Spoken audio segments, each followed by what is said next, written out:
आज सकाळ सकाळ पहिलं काम होतं ती म्हणजे नांगूर सोडून घेणं. नांगर सोडून घेऊन आपल्याला फनायचं होतं, तर आपण आधी फन जोडून घेतला. फन जोडून घेतले. आपण काल जे रान नांगरलं होतं त्या रानात गेलतो. रान नांगरून आपण केळी लावणार आहे त्यासाठी आपण नीट करायचं होतं, त्यासाठी आधी फनून घेतलं. फनून घेतलं की परत घरी गेलो. घरी गेल्यावर परत त्याला आपल्याला माघारी येऊन खोड्यावर पाणी लावायचं होतं, तर खोड्याचं कॉक फिरवून घेतलं. खोड्याचं कॉक फिरवून घेतलं की त्याच्यावर पाणी लावलं.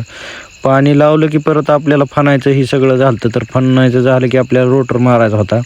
तर मग श्वेतानी मी रोटर जोडून घेतला. रोटर जोडून घेऊन परत रानात आलो की स्टार्टर मारला, रोटराय चालू केलं. आपल्या जवळजवळ 3 तासात तर सगळं पूर्ण रोटरून झालं. परत रोटरून झाल्यावर परत घरी गेलो. 4 वाजता लाईट गेली 3 फ्यूज. परत आपल्याला डीपीत आपलं बोर चालू करायचं होतं, त्याचं कनेक्शन येत नव्हतं. पहिल्यांदा डीपी बंद करून सगळं कनेक्शन ही नीट जोडून घेतली. कनेक्शन पूर्ण जोडून घेतली. परत आपल्या खोड्यात 4-5 टन माल आणि सुरूच्या बागेत 4-5 टन माल राहिलेला, त्यासाठी व्यापारी आलता, तर त्यांना पूर्ण बागा दाखवून घेतल्या. बागा दाखवून झाले की परत आपल्या बारक्या रोपांवर थ्रिप्स आणि आळी पडली, तर त्यासाठी आपल्याला निमतेल आणि टाटा मानिकची फवारणी घ्यायची होती. तर फवारणी आपण 2800 झाडांना आज घेणार होतो आणि परत राहिलेलं सकाळ 2800 झाडांना घेणार होतो.